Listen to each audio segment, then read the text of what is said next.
Don't you fucking bring up Tokyo Drift again. No. It's not that kind of comparison. I'm just saying. He's about to say it. He's going to say this one's like the Prisoner of Azkaban of No.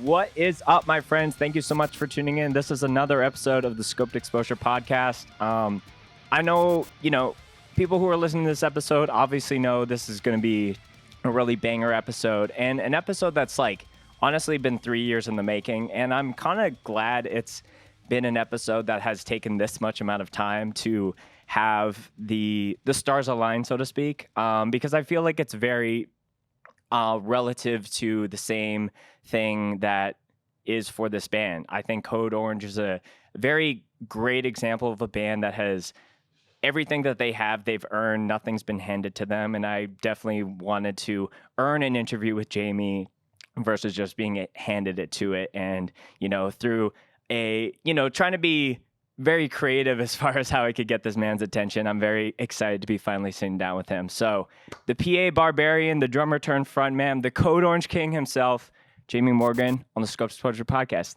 Thanks for joining me, my friend. That was very kind. I appreciate that, Bruno. Thank you very much. Of course. So Jami, obviously, new record coming in hot very, very soon here. So obviously, we're going to be chatting about that. But I think that there's a lot of things Code Orange related that have just been very inspiring to me as I've, been a fan of your band for a long, long time that I'm very stoked to chat about. But before I get into the music chats, obviously we have to check some bevs before we get into the episode. So it's tradition for the guests to go first and tell me what you're going to be drinking. Just a little controversial LaCroix choice. Controversial? My favorite. Dude, people hate on this shit, but they all smack like 20 of these. The limoncellos, bro. I love these damn things. I'm a limoncello fan. Dude, we're going to find out in the future that we weren't supposed to be smacking these like water like we do. But for now, it's a clear conscience. It's a clear body, clear conscience, clear mind. We're having a delicious treat. It's kind of like dessert, but they tell us that there's zero, that it's all zero. So we'll find out down the road when we all get gimmicked. But, there is sparkling water, so to speak, generally it is a nice way for people that are trying to maybe kick the booze and things like that. That is a nice gateway. But I think you're totally right that there might be some research coming down the line. It was you're only supposed to drink, two at max 2 sparkling waters a day when it's I'll smack those things, man. Yeah. I love water and sparkling water. Yeah. That's my favorite. When you're going out, are you trying to, if you can only have one or the other, what do you? I gotta have water if I need, sometimes my parents will be they'll drink that instead of water. I'm like, that's nasty. To me, it's in respect to them, but to me, it's it's like a little treat. I love it. I'm not going to crack one early in the day unless it's on the weekend. I'm only going to crack one in the evening, right? Like a brewski, a Steve Weiser. I'm not cracking one until I've earned it. Yes. And, I'm doing something very similar. I'm drinking, an opposing brand to the LaCroix. We got the bubbly, the watermelon flavor. But, I'm definitely more a LaCroix boy than a bubbly head. So it's flavor to flavor. I feel LaCroix does the mixed. I mean, some of the LaCroix are kind of fucking ass. So, but the limoncello, somebody tried to give me the key lime bubbly. They're like, this is similar. I'm like, this is dog shit. So it depends, but limoncello's got it cornered on the dessert LaCroix, or dessert sparklings, my bad. But bubbly's all right. I would say I fuck with polars as well, even though polars get buried left and right. I actually think polars over bubbly. Oh, yeah, for sure. Polo's over bubbly. There's been a lot of recent guests. Like I'm thinking of, James from Harm's Way was just recently on. Like a lot of What's he people from. drinking? What is he drinking? Me and you need to get a little bit of whatever he's drinking. You know what I'm saying? Yeah, what's in the water to get those? Diesel up a little bit. He's. Did he tell you it's the LaCroix? I don't know. Might be. I don't know. It might be something. But Jamie, I'm really excited. Cheers to you, my friend. Really excited to do this finally. Oast, brother. I could tell when you were drink it 'cause responding, you I'm a had fucking idiot. the burps coming. So No, I was good. My brain froze, but I'm ready. all right. I'm burp free. I'm ready to go. Yeah. When you have to burp, are you like trying to push it, or is it like more it catches you off guard? Sadly off guard, which is pathetic, but yeah. Got you. So Jamie, since it's your first time here on the show, I know you've done like literally probably hundreds of different interviews. So when it comes to like, talking about your heavy music origin story, I'm sure you've like covered so much ground. So you can do the Coles Notes version or the super elongated version, but I always kind of start if it's someone's first time here for the avid fans of our show, just getting a little bit of context about how certain people found out about this whole thing called heavy music, DIY music, alternative, hardcore, however you want to spin it. So talk to me as much or as little when it comes to where things started for you.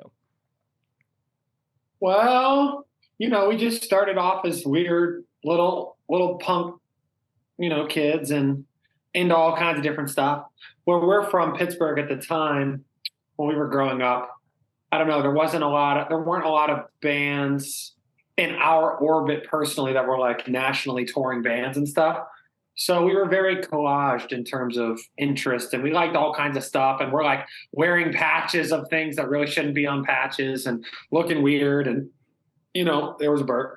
And then, we kind of got,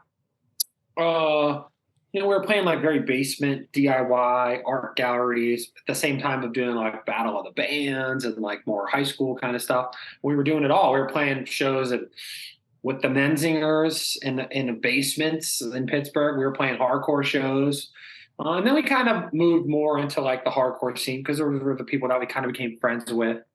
And then ever since then, that's kind of the world that we come from, is definitely the hardcore world. But we've always, been an amalgamation of different things and sounds really since the very, very day one. I mean, there was a point like when we did the I Am King record where in some ways we simplified things a little bit and somewhat intentionally to kind of like rebuild the foundation a little bit. But even then, like, whether it's our appearance or like what we were putting out there, it was still, different. And even like the kind of metallic metalcore sound we were doing at that moment, regardless of what anyone wants to say, there wasn't a lot of bands doing that at that moment.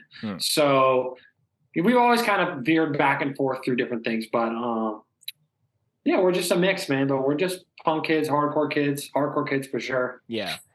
Going to you specifically, like, were you always like hitting on pots and pans and doing drum shit, or did you kind of bounce around, like, doing the mic really, really early on, but then do guitar? Talk to me about that. So I just played on a little drum pad when I was in elementary school to try to get into this like public school, but that was like an art school. Okay. Like we went to a public school. We went to public schools for high school and middle school, but that had like arts programs. Gotcha. So you had to do a little audition to get in, but it's like a public school. So it's like a weird, kind of mix.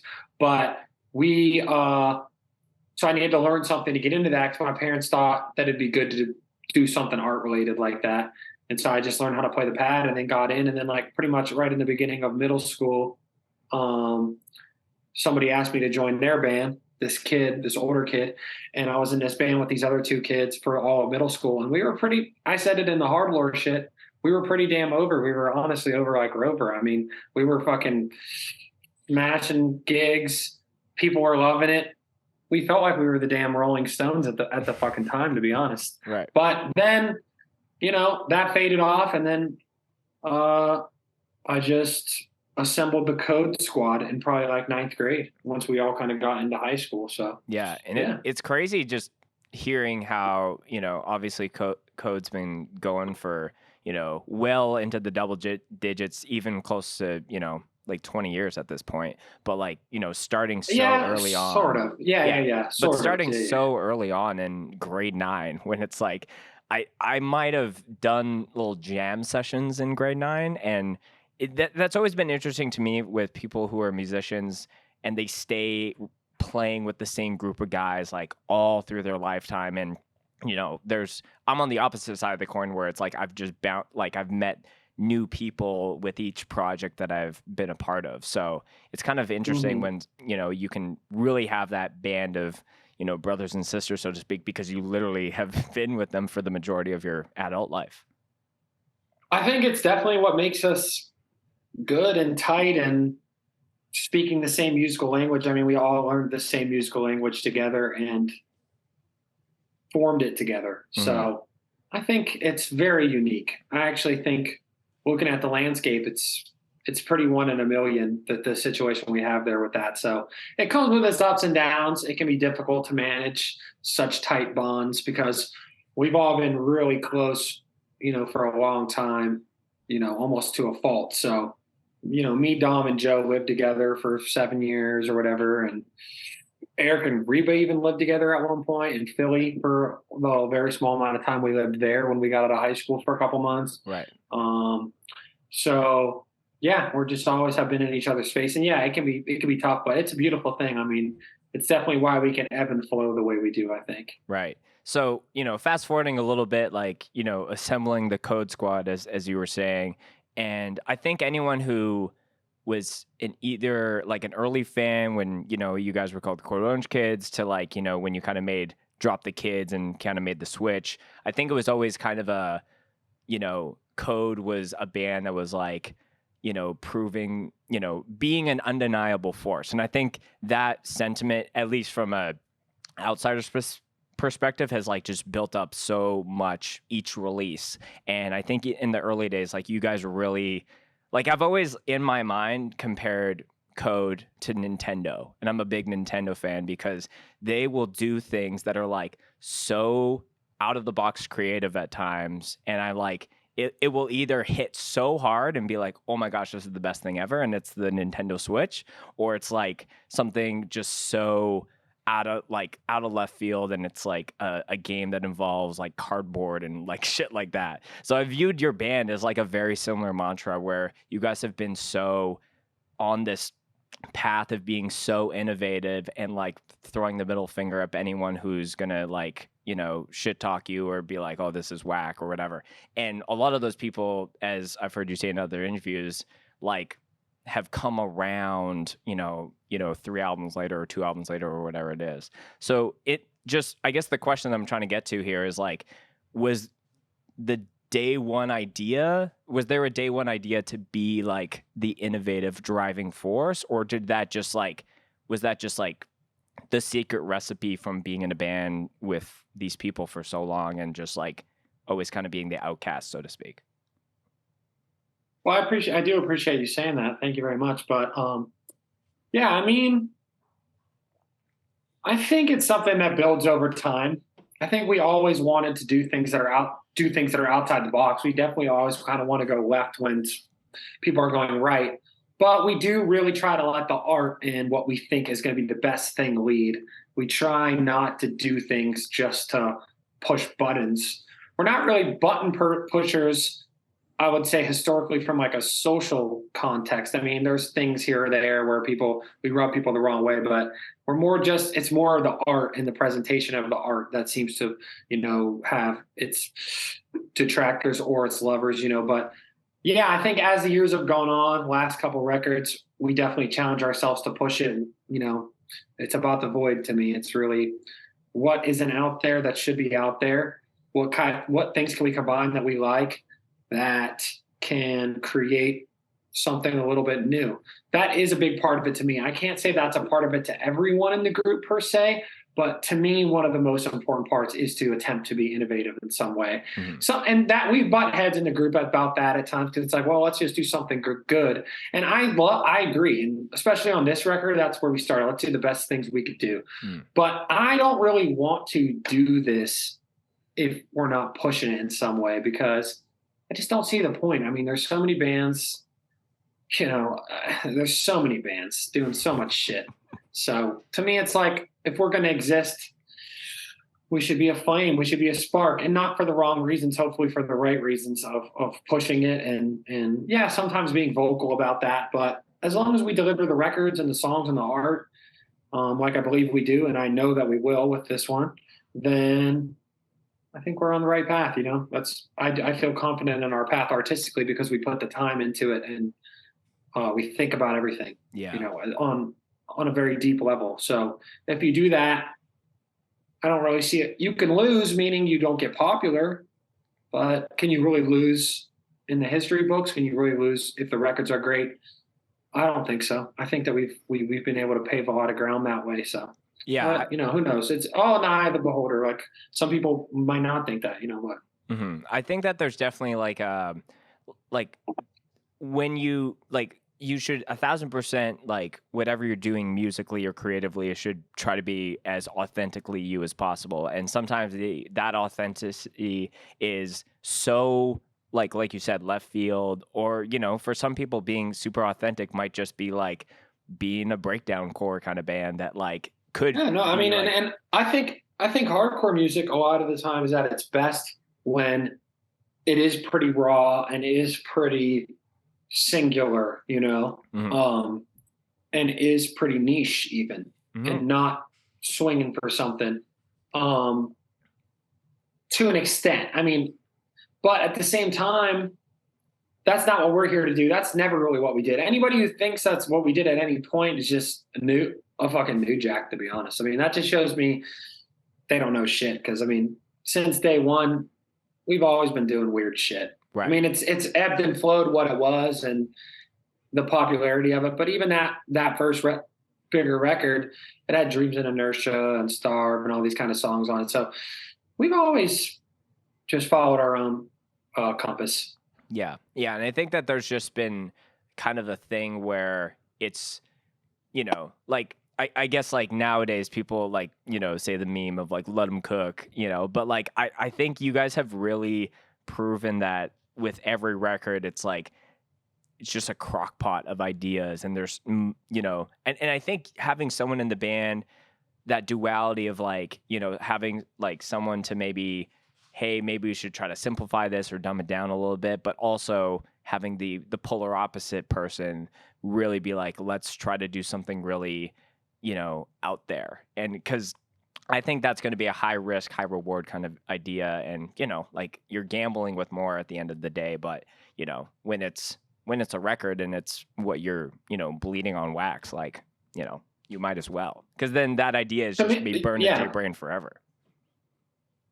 To me, it has to make sense on many levels that are things that people, I feel subconsciously take in, but things that maybe don't matter on the surface, like when it comes to the art and the lyrics and the picture and the layouts and the videos and thematic motifs and structures of songs and how things go together, how things go into each other, how this song connects to that song on a record. All that really matters to me, probably more than it matters to most people, just because I think when you're trying to walk the tightrope of playing with a lot of different genres and styles and ideas, if you don't have those threads, even if they're kind of sometimes hard to uncover, if they're not there, I know they're not there, then how can I go out in the world and suggest that this is a cohesive piece of work the way I really believe it is?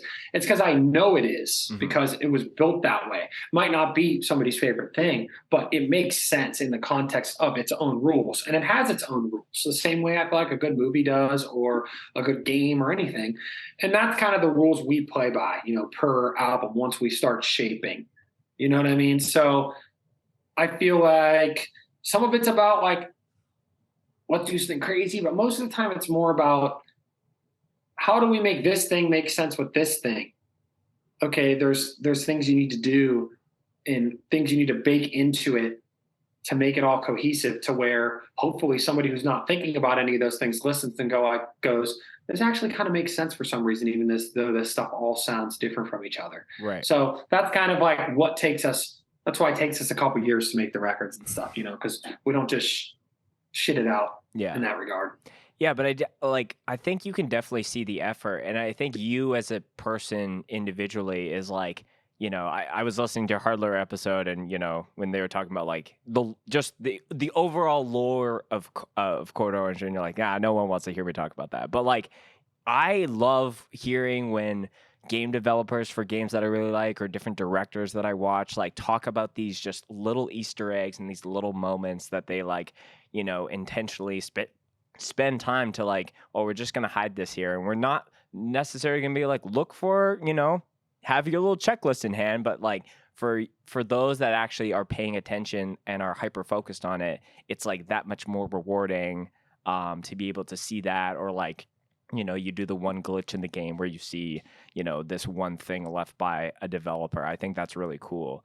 The goal of our records, like especially as they go on, is, and especially this one, is you should be able to look at it like as a layman, as a casual observer, and it's a pretty picture that makes sense. But the farther you travel into it, that reward should only grow and grow and grow and grow. So doing both of those things can be kind of tough, because sometimes you get too into the weeds on one in terms of trying to make it layered. But I feel like that's what I always want, is like, and that's what I wanted for this record, is I wanted it to in some ways be more accessible, but only to the extent that the art allows. So there's accessibility for sure. Like this record has pretty much hooks on every song, even the hard stuff. But at the same time, but that's because that's what we wanted to hear, and also we found ways to paint within the lines and allow it to still be like abstract. Sure. It doesn't have to be so all over the place structurally at times. There is still some of that on the record because we're fucking us and we do that shit. But, just different rules. Sorry I cut you off there. No, it's all good. Didn't want to forget. I definitely did want to ask, like, whether it's this record or any other ones, is there any like specific little things that you were like, this, I want to leave a little something here, whether it was in a music video, in the artwork, in a lyric, anything that like tickles your fancy anytime you either see it, think about it? Like, is there one that you feel like is your pride and joy when it comes to little Code Orange Easter eggs? I mean, we have literally done a million. We've put fucking codes on shirts that are in like black ink that say like when the next thing we're gonna do is. We've done just black on black. We've done that, and nobody even cares. I mean, or we've hidden things in the shirts. In the Forever video, you see Dom, who wasn't in the band yet, for like one frame. If you like pause it at a certain time, we had him come and perform that performance just to glitch him in like twice on 2 frames. And then the next video, he's like introduced and like, so I mean, I could go, I don't even know where you'd want to start, but in terms of like baseline things, there's motifs and sonics that have kind of like traveled through all the records. Like there's melodies on Forever that work into Underneath, and melodies from I Am King that work into Forever, and melodies from all of them that work into this, and as well as kind of having their own establishing themes that kind of start or finish records. And like thematically, which is the most important thing, it's all very linked and it's all very personal, and it's all about different almost stages of self-discovery, and I feel like this one almost circles around to the I Am King record in a way of it being like a distorted mirror version, where it's like that I Am King record is really about self-discovery through like manifestation and through kind of like forcing your way in the door. And this record is definitely more about battling with some of those feelings, but having to kind of accept self and having to live on that island of self, regardless of the outcome from your surroundings, So it's all kind of one big journey to me. And yeah, there have been, even the remix record we just did, the last song has the kind of primary theme from this album. And I mean, it's been going on for so many damn years that I would have to like I got to pull up the Right. encyclopedia. But I'm there's a sure. lot. There's lots to look for. Our Discord finds things all the time, and yeah, we've done a lot. Merch videos, or kind of ARG alternate reality games we put together. Things we sent fans. I mean, I remember we sent fans like USB sticks with an EP like before it even came out, and with all this extra stuff. We've definitely gone the extra mile with just trying to interlink things and make things fun in that regard, and Yeah. keep things coherent throughout. You know. Yeah, I'll have to go back to watch that music video and just like I think the shortcuts on YouTube is comma and period. We'll go frame to frame on there, so I'll Oh, just be like tapping on there to it's in find that there. one Yeah, I frame. mean he plays real quick. It's pretty cool. I like that. Yeah. I like that a lot. So we've been talking about a couple, songs when it comes to Code Orange, and a question that I always like to ask people who have like kind of a big body of work behind them when they come here on the show is, and I'm kind of curious on your answer just because of you moving from drums to vocals, which we'll get to in a second. But in your opinion, what do you think is the most underrated Code Orange song that's out right now, as far as the new record not being out? And then what do you think is the most either overhyped or overrated song? Obviously it might be good, but it's like one that you're like, it gets to that part in your set and you're like, this is more for the fans and less for myself. Hmm. I don't fucking know, really. I mean, yes, it's none of it's overrated to me because I'm pleased that we've had we've had such a long journey from absolute shit that I'm genuinely very pleased that people like anything. The only thing that I think is overrated is like people pretending to like stuff that like I know that they don't like really, and that they weren't even there for, and that nobody was there for. Sure. So sometimes there's stuff like that with some of the like really early stuff, even though I still like a lot of it, and I think it's cool. And I think what we are doing now has more in common with that first record than maybe some of the ones in between. But I don't know. Overrated, maybe some of the, we've just played some of them a lot of times. We've obviously played some of the I Am King ones like a million times, but they're kind of have a new life now that I'm up there, and they're pretty fun. So yeah, that's I like interesting doing that all of like it. since you've moved, positions, it's like almost like every song now has like a second win, so to speak. It does, and I think that they're all, they're performed in a totally different way, and so I don't know, maybe. I don't know, man. I don't got specific names for you. I mean, I'm in such a blur of just on the path. But I would say, obviously, underrated would be things people didn't really seem to like or whatever, and overrated would be old shit because you have to keep playing it. But I like doing all of it. I really do. Especially, is there any specific underrated tracks that you like wish that you could play more based off like, it not getting the same kind of reaction? I think the remix record that we just did is super killer, but I think people are so damn dumb that they were so confused about like what it was that it dampened some of the vibe of like we were getting so many comments like, this is the fucking album? What the fuck is this? I'm like, no, it has the same name in the title. Use your eyes, kids. Come on. When I thought of that, when I was like, we're gonna do a remix album, our own version of that, or kind of companion album, I thought of it as. I was like, well, if we put the name in the title, there's no way that people are going to be confused that it's like another album. Like, they can't be that fucking like stupid. And literally the first couple of days, like every comment was like, fuck you guys for making this album. I'm like, it's an extra album. Like, what is like, it's just like, they'll tell us fuck you for anything, man. Right. I mean, literally.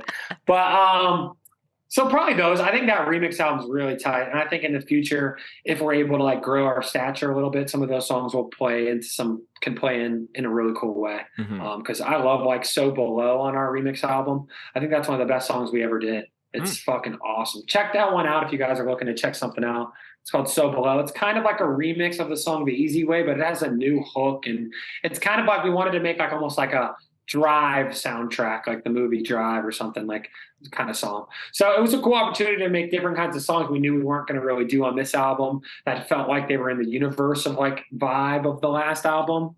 But yeah, we got shitted on so much for it just because it was just confusion. Like, and I was like, dude, people used to do this all the time. Like, it's not that complicated. It's also, even if you don't like it, nothing to be mad about because it's just an extra thing. Mm-hmm. But people are ready to get on us about whatever, so Yeah. it's okay though. It's just wild. I still love it. Yeah, it's just wild that people don't like the second they hear something, they're almost typing immediately versus like, wait, let me take a second, just to, like, look at it, think about it, and then, you know, make some kind of comment or response. And I feel like that those two extra steps that a lot of people are skipping probably would have saved. I feel like I said though, I really do feel like the stuff is quality, and I think like outside of like people commenting or whatever sometimes, you know, I think thankfully and gratefully the consensus of a lot of it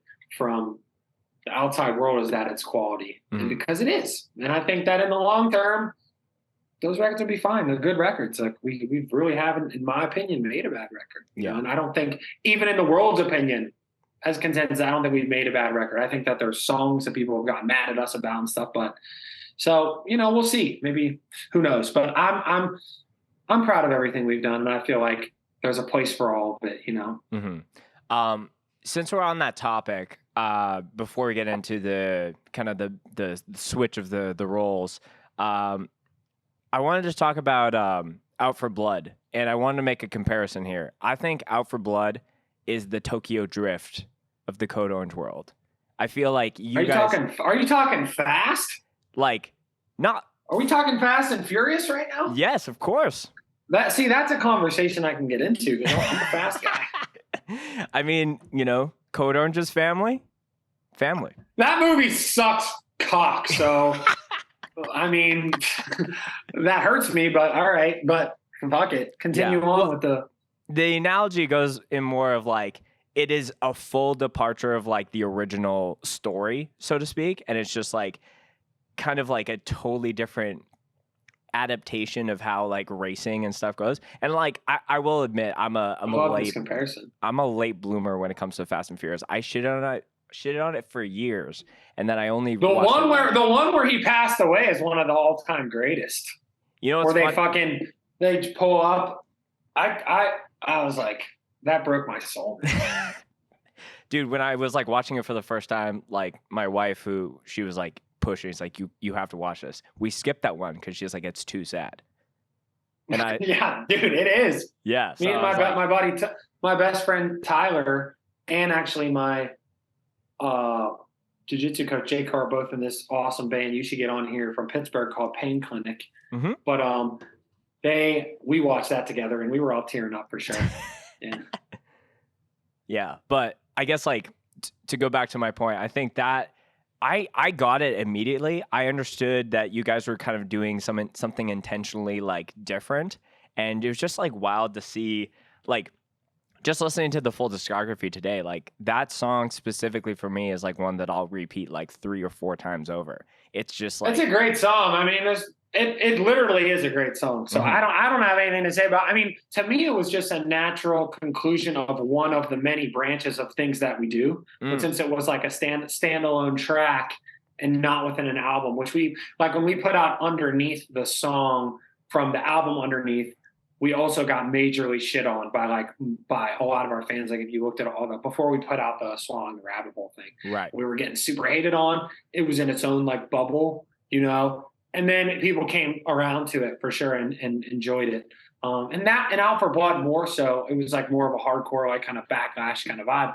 But to me, it's like a conclusion of a certain thread. We even had this song on our demo when we were kids, like our old demo that was called Violence. And it had a similar opening riff. And all the punks used to be like, it's a white zombie song. Oh, fuck. And they loved it. They're like, play the white zombie song. And like, so it was kind of to us a continuing thread that maybe makes its way through like The Easy Way and some other songs we've done. It was definitely a stretch. in a certain regard, but we just wanted to have like a fucking somewhat tongue in cheek, not in like a poking fun at ourselves way, but just like a little bit like you can read in the lyrics, like we kind of anticipated the reaction a little bit. It was kind of a button pusher, but we wanted to make a song like songs I love, like a Dragula or a Walk or something that could be, or like a DMX song, like something that's on like a fuck somebody up playlist. You know what I'm saying? So, and I believe we accomplished that. And I think we did a fucking great job. I think and when we do any like big show, it goes off like better than any song we play, like every single time. I think that's what Colin on Hardlore said, is like, I didn't get it until I saw it live, you know? Oh, I have texts from him that say he got it whenever I sent it to him, so he better not be changing. I hope he doesn't change his tune now. But no, but I understand it when you look at it from the outside. I also knew that we had this record, and that this record, and you haven't heard it yet, but you can already probably tell how aesthetically and sonically different it is from that, and also from the one before, and it's like kind of another new corner explored. So I knew we were going to go this way vibe wise, and I knew we could not ever really get back to this kind of fucking taking that, whatever that thing is, to the fullest edge. You know, I knew that was kind of our last chance to do a song like that, because this path is so different. Right. So it's almost like, but just because I'm looking at all the plants behind you, it's almost like, you know, like you were saying, it's like one branch, and then maybe just that song is like the new leaf or the bud of that, and then, you know, something else starts growing as well, right? But it's still the way of the whole plant. The way I booked the videos in my head was like, that was meant to be like almost a reality splice situation, where at the end of the rabbit hole video, I like jump off the roof. In the beginning of Out for Blood, I kind of wake up and go into this Out for Blood thing. And then at the beginning of like kind of what we did with this campaign, I'm like, well, you know, I have a different look, and I'm like captured, and it's like a different branch. It's almost like two different ways that things could have went or something, you know. But that's just my fun, like, visual mind. But yeah, I mean, in terms of the song, I mean, we stand on the song 100%. I think it kicks ass. It's also on one of the sickest Spotify playlists, which is like the industrial one with all the fucking just jams. You're just in good company for that one. Oh, dude, it sits in there like right at the top, and I'm just like, I'm glad we made it just for that, because it's like, it's just like, it's right there with all the jams that I was thinking of. So, but again, that was also another thing of like, I don't want to start shooting, but a lot of these kids, man, the shit they like, it's not the shit I like. I see what they like. I see when they write their thing, I go look and see what they like. Rarely are we on the same universe either way. That's all I'll say, you know, in terms of like heavy music and what's cool. Like, a certain kind of kid especially really didn't like that. And that kind of kid is not, I'm not saying I could totally see you not liking that and liking stuff we're doing here, but like some of the people harping on it, it's a certain kind of thing. I don't know how to really put it down without getting myself in some shit, but it's just a type of thing that I don't get. Yeah, that's like going on. Yeah, you know, it's a type of even heavy music they like that's so heavy that to me it's not heavy. To me it's not hard. To me it's fucking lame. Yeah, but that's just me. So that's why we offer our own thing, you know, and we do it all. We do it all. And I feel like the bands that do something that's not as like, oh, that's just like another version of this band from the Legacy days or anything like that. When it's someone who's like literally, you know, defining their own sound and is innovating, like you were saying, that like really, whether you play in a band like that or something that's way, way safer, you're definitely like putting yourself out there, and that's going to come with, you know, the scrutiny of whoever.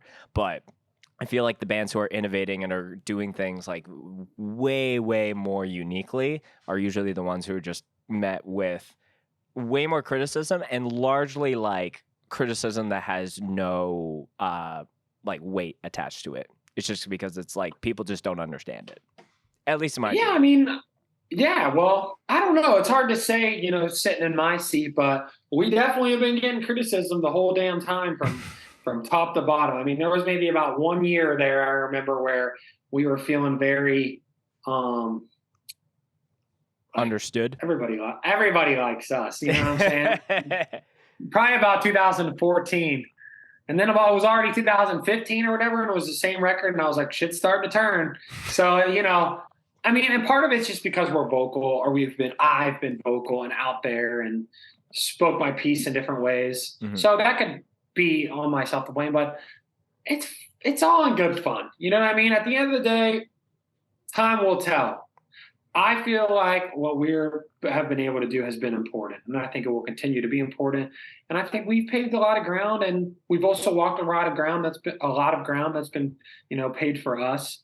But I'm proud of every decision we've made, every step we've taken. To be honest, I mean, I really am. And it was all with a bigger picture in mind for the most part. So we didn't just throw anything out there to try to get this or get that, you know. So I want to talk about, you know, the defining move, especially with Underneath, where you moved from drums to vocals. And, you know, when you were talking about it on, you know, you've talked about it in a few interviews, but I think you talked about it on Hard Lore that wasn't even your idea initially. Was there anything at any point where you were like, maybe I'll move just to vocals, or you were like, I'm sticking behind the drums forever? Like Code Orange forever, me on the drums forever. no, I mean, when we started just fucking writing the next one, I was like, I can barely play this shit the way we were writing it, for one. And two, I was like we played with Slipknot and we just couldn't connect. And I was like, there's no way this music doesn't connect with this crowd. Mm. I was like, what's wrong with it? And it was like, I was a million miles back and I could run my mouth and this and that, but I just couldn't really connect, you know, and make it happen. So there was many factors. We just were limited in that capacity, restricted. And as soon as we kind of feel restricted, we move on. So that's just our pattern. And, you know, I was always the one writing the lyrics. I was always the one writing a lot of the vocals. I was always the one doing the interviews. I was always the one talking. It was just the same shit, you know, but just stepping out there. With the decision, and I've seen this through some of the other, you know, things that have happened within the band. Do you think, and I think there's definitely a strength here with like being able to react fast to different things. You know, you were talking about how like the production for Underneath, you know, you had to drive to like one studio and then like back to the other to get it all ready for Kurt. Like, do you think, like, what's the percentage values for like you guys reacting to things like really, really quickly, whether it's like the pandemic is starting and y'all are trying to figure out how to kick off your release for your new album? And then what's the percentage of things, at least for you, that is like you really thinking about something and mulling on it for a long time? I would say there's a bit of a push and pull to that. I'm definitely like both a quick reactor and a muller. You know, I want to react quick, but I have to run through all the options in my head first. I can't really just make like I'm not an impulse decision guy. Mm-hmm. I don't really make a lot of impulse decisions at all. But I also feel very pressured to stay on the ball and make things happen. And it's been kind of a hard, endless hamster wheel that some of us have fallen off of at times. You know what I mean? And I would say, yeah, I'm the pusher of that wheel to some extent. And I appreciate everybody being willing to do what we need to do at different times, you know, but it has its ebbs and flows. It's just, I have one of those kind of brains that's kind of giving you a lot of signals, if that makes sense. Mm-hmm. Yeah. Because there's definitely times when you're playing in a band where you need to be like, oh, we need to make a decision now. We need to figure out a way to get our van fixed because we're trapped on the side of the road right now, or like, there's something. And my guys are great with things like that, like logistical stuff and handling stuff for real. I suck at all that. I'm like an idiot, and they're amazing at that. And then maybe artistically or like big picture wise, not that everybody's not artistic because they really, really are, but big picture wise, I'm probably the one leading on that front, you know? Yeah. So I guess like, you know, the whole idea of it kind of, you know, it seems like there was, like you said, a few different factors to make kind of that switch. Like, and it sounds like it's been very freeing for you to, you know, have this kind of like chapter 2 of this band that you've been playing in for forever, with now being, you know, being able to run around on stage. Two questions I had in that realm. First, and this comes up because a close friend of mine from up here in Canada, he's always been a drummer vocalist. Like they have a front person, but they kind of do a 50-50 swap. But he told me when he was on the podcast, this is like episode 9 and we're on like 260 or something. He said that he could only record his vocals sitting. I was curious if that was the same thing for you and if things changed when you were like, okay, now I'm full stand mode. No, I never recorded sitting, but I will say that sitting and screaming definitely really limited my voice because I couldn't get like into my diaphragm. So once I started standing up is when I really started being able to come into my voice a lot more. And especially on this one, I'm really proud of the vocals on this album. The last one, we were still figuring it out, but yeah, it's doing the sitting. It crushes you, especially when you're like my build, and it's like it just crushes your stomach. And I was very hunched over, and so you're kind of limited to like your throat vocals, which is really not good for you at all. You know? So if definitely anything, it's only gotten better since you've been able to switch it up. That yeah, for sure. Yeah, for sure. Oh yeah, and you'll hear it on this. Yeah. So the other aspect of that, and it's definitely like. You're definitely like a huge visionary of the band. Like, and this question I think comes from more of a place of like, when you have to kind of like let go of something and, you lose the full aspect of being able to control it. So when, having someone else come into the picture for drums, like, did you feel like you were always looking over your shoulder when it came to that and looking at that with like a magnifying glass, or like, how did you in time kind of accept, there's an aspect of like writing these songs, but like I'm just kind of curious on like what was going through your mind when you like, was it hard for you to step away knowing that someone else was going to be in charge of that, so to speak? Well, I mean, the kid we got is a fucking just the nicest, sweetest sponge of a kid who's already got a lot of talent, but also wanted to learn a lot and wants to learn my style and is super open to learning. And like, so it really wasn't a problem. I mean, the kid we have, Max, is just the greatest. I mean, he's just a great kid. And when you have somebody like that and you could talk to him, we both recorded the album. So I recorded like half the album on drums and he recorded half the album on drums. Mm-hmm. So whatever he did better, he did. Whatever we thought I could do a little easier, not necessarily better, but just like because it was coming from my head or whatever, I could just sit down and do it. I did.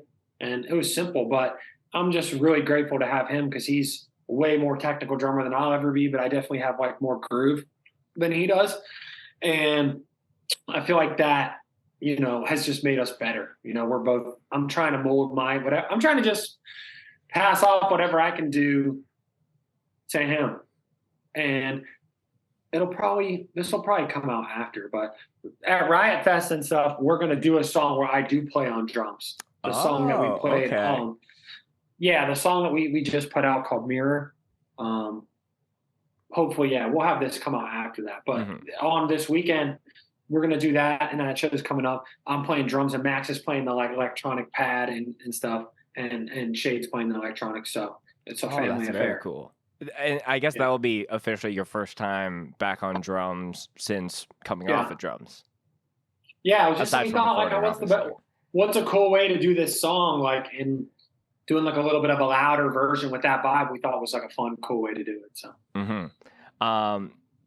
like I think it's really cool to hear that there's like a collaborative effort where it's like, hey, this song's a little bit groovier, like I can take the lead on that, and then like I think that's only gonna only going to be better even for the record after that, because there's like so much learning that both of you can do, because I'm sure you're learning things from him as well, just naturally. Oh, for sure, absolutely. And there's all kinds of sick fills and stuff that can never be on this record if he didn't play. So and he kind of will do some we'll be playing a song that's almost like, there's this song called The Mask of Sanity Slips that has like, it's almost got like a kind of Nirvana-y vibe, but then he does these like death metal double kicks and crazy fills and stuff. So it kind of like adds a different layer to it, a new thread, a piece that doesn't really belong. And it's very cool. Yeah.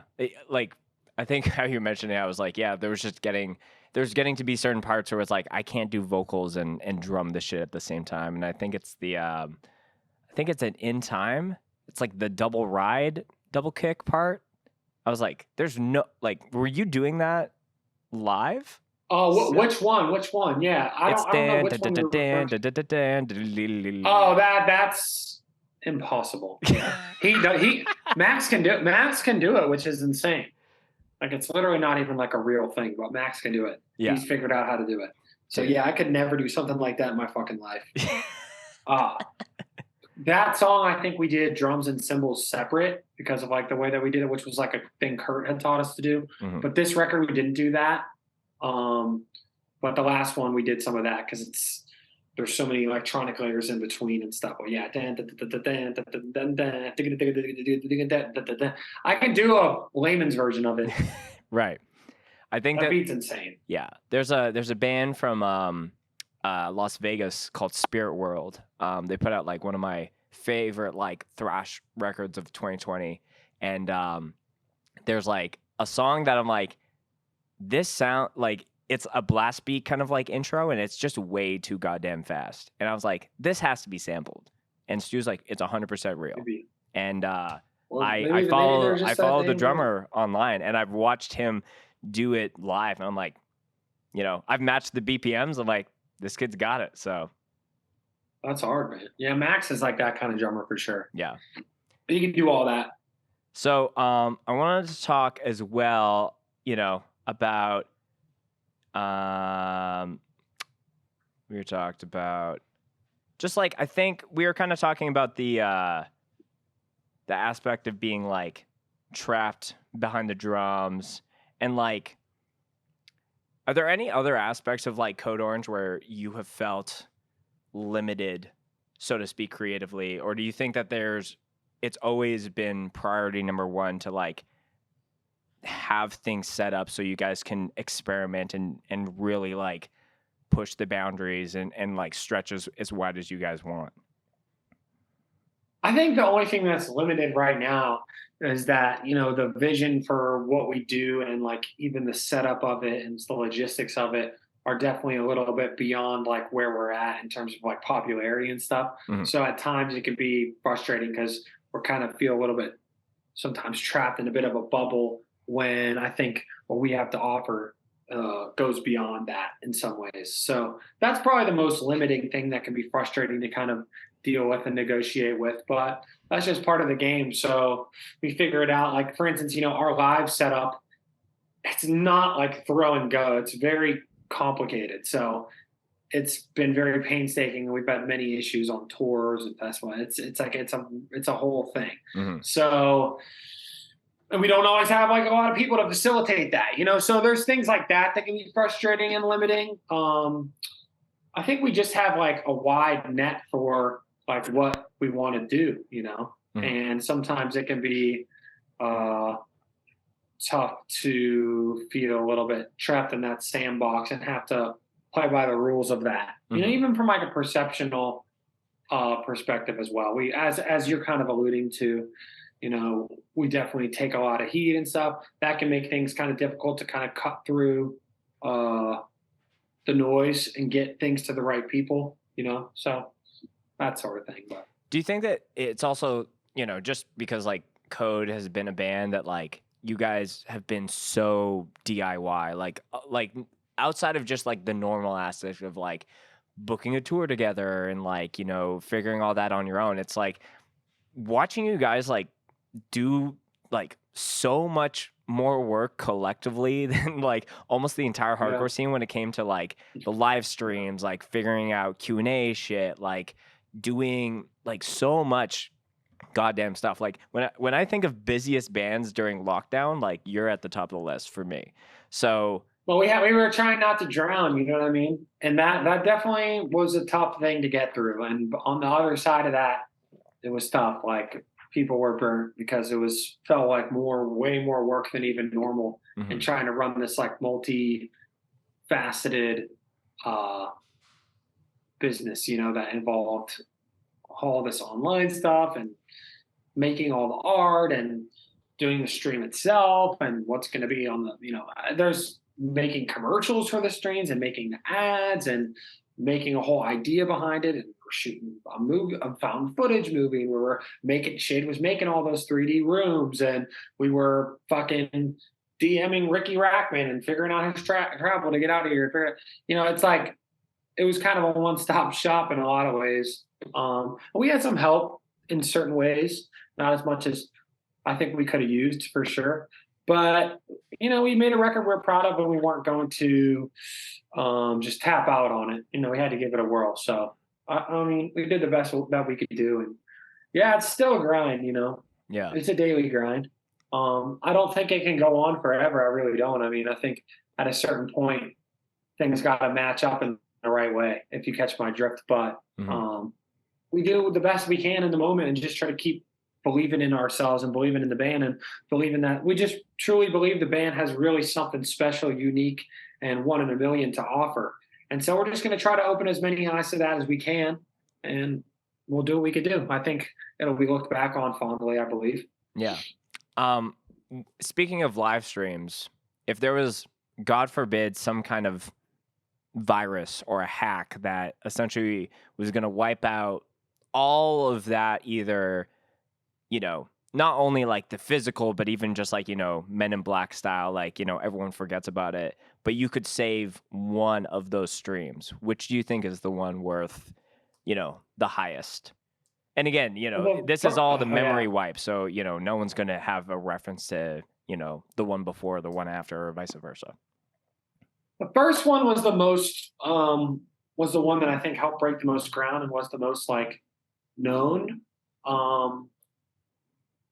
I mean, I love them all. The third one is definitely the best executed one.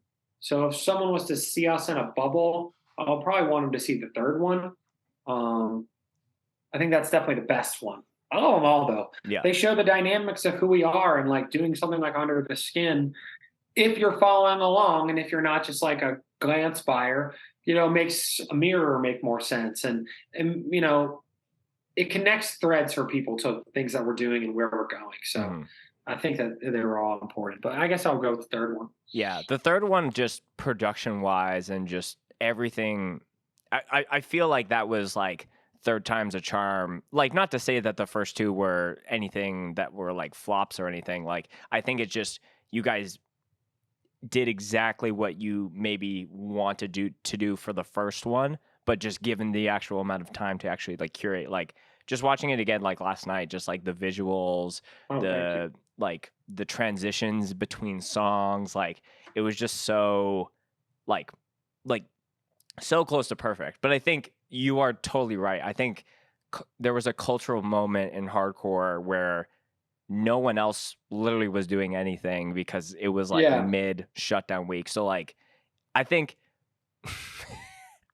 I hate to make this comparison, but like just because. Don't you fucking bring up Tokyo Drift again. No. It's not that kind of comparison. I'm just saying. He's about to say it. He's going to say this one's like the Prisoner of Azkaban of No, I'm thinking because we're recording this like the day after 9/11, and I feel like it's fair to say everyone knew where they were when that was going down. But I think it's fair to say that everyone knew where they were when the Code Orange first live stream was happening. Damn. Well, I don't know, but I mean, I'll take it. I mean, it's some 9/11 type shit, I guess. Is that a weird compliment? Too soon? I'll definitely not too soon. But I mean, it's been a minute. But right. I mean, I'll say a lot of people we knew saw it, so at least it gave our record like a fighting chance to get out there. There was not much we could do to keep it going, and then kind of like during COVID itself, a new crop of bands kind of popped up, both within hardcore and on the fringe. So it was a weird transitional kind of period. Throughout all that. Speaking of bands and shows, I know Code World is around the corner, and like I'm almost hoping that there are more bands within our genre of music that kind of, you have the classics like Knotfest, so to speak, but like, they're like actual legends to be able to have not only just one festival, but globally. But what was the idea of like doing a bigger style show with, like everyone from like E-Town to Jesus Piece on there. I don't know if Jesus Piece is playing actually. No Jesus, but E Town's on there. Vane, Madball, Pain of Truth, Gridiron, all kinds of Stab Wounds. Is that just a 1 day shebang? Yeah, one day. Yeah. 2 stage, 1 upstairs, 1 downstairs, and yeah, I mean, we just thought, let's start somewhere. We wanted to do something fun for the record. And yeah, like, we're not the biggest band ever, but I think in Pittsburgh we mean something. So we thought there's not a lot of things like that happen here. We have the ability to bring something like that here and to kick it off, and hopefully it can progress into something more in the future, and keep growing. So we thought, what? No better fucking time than now. It's like, got a disc, let's move on it. And also, we had just gotten off of the Suicide Boys thing. It's really cool how they had built that whole thing. And we feel like we're such a band that pulls from so many places. This one definitely leans more hardcore for sure, because we thought that would be the right way to kick it off, especially with people that we're either friends with or really like their music. There's a couple outliers on there, like 1-800-PAIN and other stuff. But yeah, like, I don't know. We just thought this was the time. So I'm hoping that it goes well. I think it's going to. Yeah. And I just wanted to have something for Pittsburgh, really. Yeah. Yeah. And I feel like you guys kind of fall into that kind of nice, serendipitously good combo of, Pittsburgh, This Is Hardcore is within the same vicinity, Hey 5-6. Like, there's other bands who have either come on the podcast or people that I've talked to that, it's almost like the perfect trifecta of like, just different things to go right and to work together to be able, I know that you've worked with Sonny a number of times with the different live streams, played This Is Hardcore a number of times as well. We met all those. We kind of, to be honest, and you can ask the boys, but we kind of made that Pittsburgh Philly connection happen, and that really wasn't happening in the time where we came up, like, at all. Maybe it was happening before that, but from what I can tell, we went to Philly for a little bit, started playing some shows for Joe, became close with him.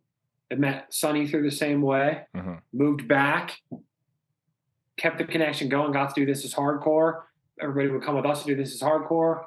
Intermingling begins, and now the cities are connected, and all those boys are going to be at Codes World. It's 5 hours away. I mean, so is it 5 Philly's hours? Definitely, that's how far away those two cities are? It's far, yeah. It's like 5 or 6 hours away. Okay. So it's like, it's not really like, they're not neighboring. But I know a lot of the, Bob Wilson, who does FYA Fest, who's from there. He's been my good friend for many, many years. And yeah, Joe, of course, and Sonny, and all the boys up there, and the Grid Boys, and all the great bands they've had over the years. So that's definitely our second home scene, 100%. You know what I mean? And I'm sure I think I watched some of yours you did one with Joe. Yeah, Joe came on recently.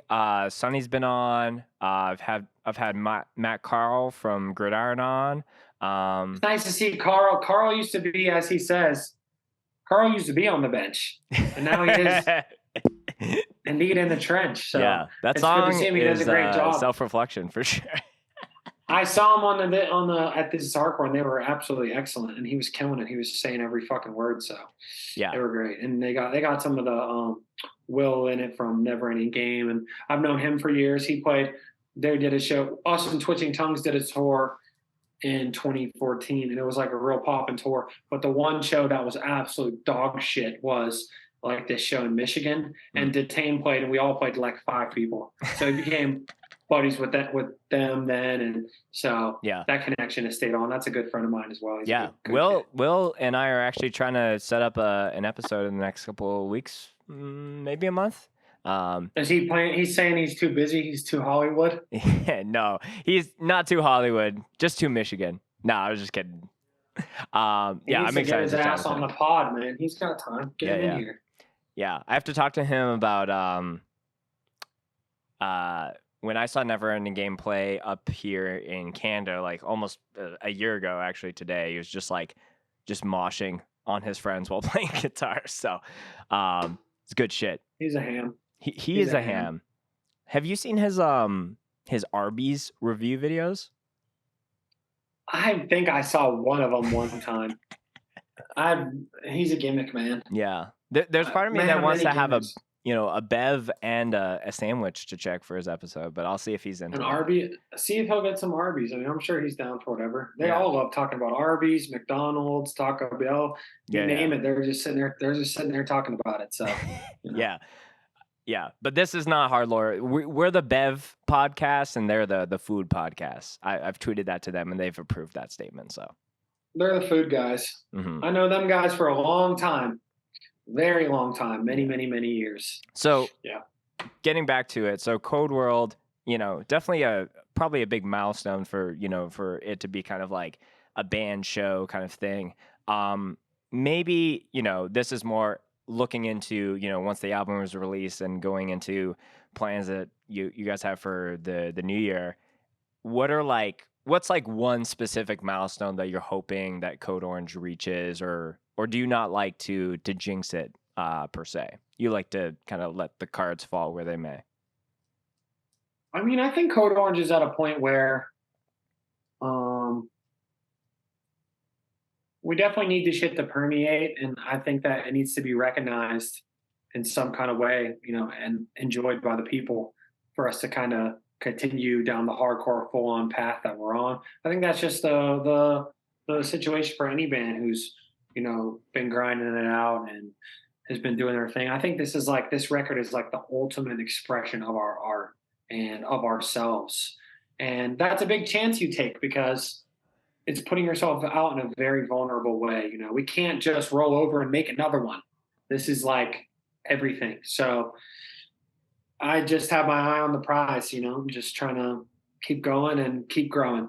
And then as much as that feels comfortable. Mhm. And that's it. I'm not looking to play with this band or do this thing. I just want to continue to cultivate our fan base, continue to grow, continue to get to the many, many people that I believe would really like something like what we're about to do and like what we do and would appreciate it. And we'll see if we can do that or not. That's the challenge ahead of us. But I think we gave ourselves the best possible shot at that. We can't really control the way things go, just like we couldn't last time. And but like I said at the beginning of this, we make great records. And I think we've made another one for the fans and hopefully for a lot of new people too. I think there's a lot of people out there like me who are looking for like an alternative to the main heavy music stuff that's out there. And I kind of separate that from hardcore because I think hardcore is doing amazing, has amazing bands, and is in an amazing like renaissance period. But just heavy music as a whole, maybe even on like a broader level, to me has a lot of staleness to it. To me, a lot of the new stuff that pops up that is the most popular is just doesn't scratch it for me at all. So my goal was to try to make a record that gave a voice to that. So there's a nice alternative out there, something that, has hardcore, has metal, has alternative rock, has trip hop, has hip hop, has in a way, like not super overt, but has fucking everything that we like all on one record, all threaded together seamlessly, So, talking about the new record coming out on the 29th of September, which I was listening to another interview where you're like, the last record that we put out came out on, I was pushing for Friday the 13th, and then the world ended. Twice. We did that twice. I was like, when is the next Friday the 13th? And it's 2 weeks after. So I was like, I'm sure that was like at least on your radar. And you're like, no, dude, walk it back. I was so against looking at it even that like, I'm so glad we didn't do that. I feel like something would have happened if we did that. I mean, I was playing with it too much. We could have did it 3 times in a row. That would have been kind of hard, but yeah, I like it. To me, it feels like it should come out in September. I think I wanted it to come out in the summer. So I think I wanted to make sure it came out at a time that feels right for the music. Right. So, like at the time of recording this, there's 4 singles out.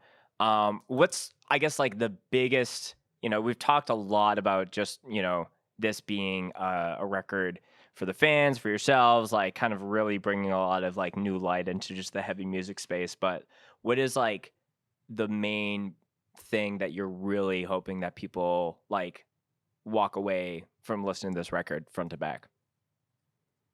Um, I don't know that I'm hoping for them to do anything except enjoy the this art piece we've put together from top to bottom, music, visual. It's an old school album in the way that it's a really all encompassing. I mean, I even have the booklet right here, and it's it's a full size you know booklet. It's like we really put a lot of effort into the packaging, into the music, Yeah. into everything. So it's really you know it's new school and old school combined. So I feel like I just hope people can embrace it and absorb it and enjoy it. And I know I do. I know I love it, and I know it means a lot to me. And I think it's our best foot forward, 100%. So wherever that leads us, I don't know. I got a couple I've seen a couple reviews and stuff so far, but I haven't really heard much. So who knows? I mean, either way, I love it, and it means a lot to me. And it's one of the more personal records we've ever made. So I'm very pleased about it. I'm for one am very excited to be, listening to it when it drops, and, just being able to hear like the bets that you made on certain tracks, because there's been already so much ground covered for the single, so I can't even imagine where we're going for the rest of the record. There's more. There's a lot more. There's a lot more. There's a lot more to go. We kind of went with the first two, almost not really thinking of them as singles, almost more thinking of them as like kind of reestablishing a little bit of the underbelly of what we are. Yeah. And especially we were going to go to Europe. We wanted something we could play and like not give away the whole picture that we knew kind of the Take Shape video and the art was going to show, but showed a piece of the puzzle. And it is indeed a piece of the puzzle. So I kind of see those songs not necessarily as singles, but I think they're both rocking. But there's a lot of crazy shit on this, man, of all kinds. I read a review today that like described like 6 of the songs all as like completely different things. So I think it'll be a fun listen for anybody. It's an entertaining listen. I promise that. So Jami, before we start to head towards the close, I always end every interview kind of with the same outro question. We're talking about heavy music. So tell me your favorite Mosh related story off the top of your head. So that could be wholesome, gruesome, happened to you, just happened at a show that you were attending. Whatever's first to your head, Mosh wise, is how we start to close the show. The first things that come to my head are shit that I cannot talk about. Yes, so there's always certain ones that, stay off the pod. Just things that have happened like that don't have nothing to do with me. You know what I mean? Mosh related. I mean, one thing I remember is when we did the tour on Forever, it was us. It was one of our crazy bills that makes no sense that we put together. It was like us, Lifeless, Nicole Dollinger, sometimes playing before Lifeless or after Lifeless. Wow, okay. Youth Code, and then Vane was on some of it. So it was like the most psychotic tour of all time. And like almost every single solitary show would be stopped due to fights. We couldn't stop. 2 and there was fights just one per show. set? There would be fights every set. I mean, there was fights God. every time we would play. Every day we would play, there would be fights every time. And I remember the Lifeless guys one time I'm playing and they just pop up behind me and they're like, "You got to go in the crowd and like stop this." So it's like I get out from the drums and go like in the middle and I'm like, "Stop!" Like I don't even fucking know. It's so weird. But that was a stressful tour for sure. But that was kind of the apex of time periods kind of crossover. And that was like right there. Right. And it's kind of fun. And it was enjoyable. I'm down with the fucking moshing, dude. I'm down with whatever, The shit's in my blood. I'm into it. I don't mosh myself because I'm just not physically built for it and I suck at it. And I just really have absolutely no interest in doing it, but I'm very down with it. When's the last time you moshed? Probably Buried Alive. This is Hardcore. 20. What was it, 16? When they came back. Oh, okay. So it might have been 20. 2015 or 2016 because that's one of my favorite hardcore bands of all time. So I got to do the vocal part, the Josta part, and then I got in there and I threw it down. And my boy Dan Seeley from King 9, he was in there. My boy fucking Lennon from fucking, he's in Grid now. He was in a lot of them, the metalcore bands. He was into that weird shit too. Yeah. I remember me and him would always just be moshing to like whatever shitty ass like early 2000s metalcore band was playing. But then we would also be moshing to great shit like Turmoil, and we used to be real down with that kind of shit. So, but I suck at ass at moshing. I can't mosh for shit, and I'm just not physically like meant to do that. Yeah. And I just look like. But there are some riffs that will pull you out of any. I'm not getting it. I'm not getting in. No, I'm not getting it. Never again? I might hit a stage dive or something maybe if I'm, but I'm not fucking moshing and shit. Like there's nobody wants to see me doing that. It's not, they're just sitting there like, what the fuck? It's ruined. And it's just, but I love it. I love to see it. I love all kinds of moshing, I'm down with the fucking, my favorite thing at a code show is I look out and I see a little bit of everything. I want to see some real mixed up, weird people pushing around and doing that shit. I want to see a little bit, a little bit of what we do. And I want to see fucking people in the front. I want to see it all. So I like the chaos. You're like a trail mix of mosh when you look out. You want the variety pack. Yeah, that's what I want because it's like, that's awesome. That's how it used to be. That's way cooler. That's honestly for our band at least. Yeah, I guess, yeah. I think for Code Orange, I think that makes sense. I think, I know Pain of Truth just dropped a new record. I don't think they want like the variety pack per se. I think they want like a specific, just go wild kind of shit. But they're probably fine with whatever. Yeah, I know Michael. We all just want to get a pop.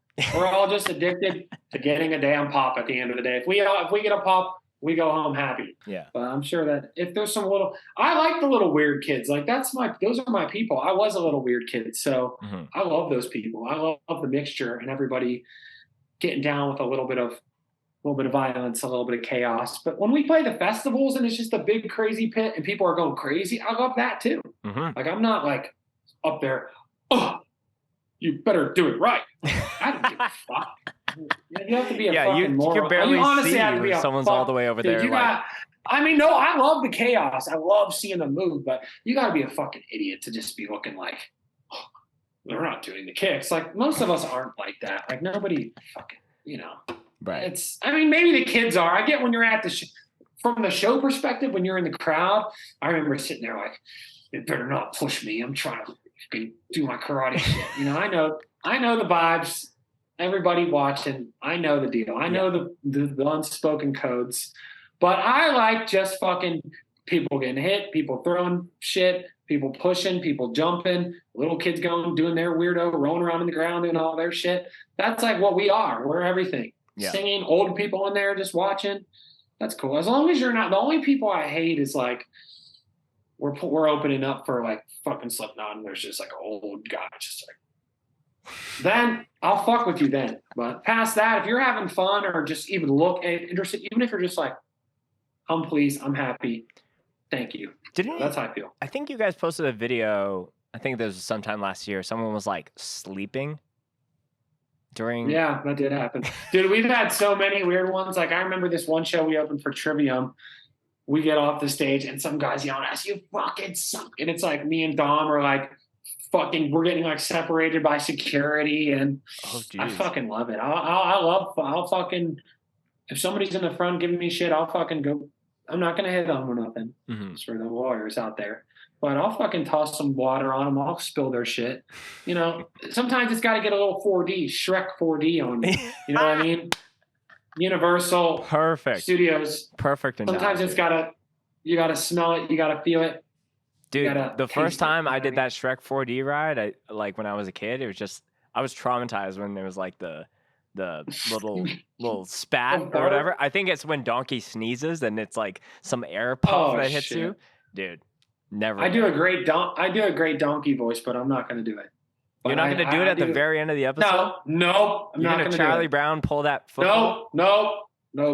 But my friends, I can hit a hey Shrek. I'll bust a Hey Shrek out of Oh. fucking nowhere, but I can't do it. But yeah, I feel like I've earned this. You know, I'm very grateful that I've earned this opportunity to have you on the podcast. And thank you for having me, man. And I hope that I can earn one day to hear the donkey impersonation. So you'll hear the donkey, and I would have, by the way, given you the record, but we just cooked this up so quick. I'll still give you the record just to jam it. I would have given you to listen ahead of time or whatever. But yeah. I figure we have plenty of other shit to cover because we never chatted before. So no, but dude, you're killing it. I see your stuff pop up all the time, and you're doing amazing. And thank you for always hitting us up, being positive towards us, hitting me up, asking me to do it, putting it over. Like that kind of stuff goes a long way with me and people like me. Like you see that, you notice that, you remember that. That's why we should be here doing this thing, because I want to talk to people who give a shit. That's all I really care about. Talk to people who give a shit. So thank you for being awesome. And you should have my buddy Tyler on from Pain Clinic. Get him on the podcast. Okay. If you could. I'll hit him up. All the links to the new record, Jami, will be in the show notes, the description, all that good shit. Anything you want to shout out, anything you want to plug, or anything you want to send the people off with before we go? Not really. Just I know this is a more hardcore-oriented podcast, and I think hardcore is cooking with a lot of great bands, and there's all kinds of great stuff. And I understand the perspective, the hardcore perspective, and it's a culture. It's a culture that's in me, and those who know that it's in me, and it's in my band. More than most. We're cut from the cloth, so I appreciate anybody from that world who rocks with us. If you're a New Jack and you don't, that's all right. I respect it. We'll see you down the road. You'll be back around. But all them bands are killing it, man. So just shout out to the whole thing, doing so great, and the bands I've gotten to meet over the last couple of years at Outbreak, and just proud of everybody. So yeah. So The Above out September 29th. Go to Code World, support the shit, support the boys, and thanks for coming on, Jami. This was like big deal, big moves for me, and I really appreciate it. Thank you so much. Thanks for being so kind about that and stuff. I really do appreciate that a lot. It's the Canadian in me. I can't help it. No, I respect that. I respect that. That's very nice. So thank you. And I love doing stuff like that. And if you ever want to follow up on the record, once you hear it, we can get back on. So let me know. We will.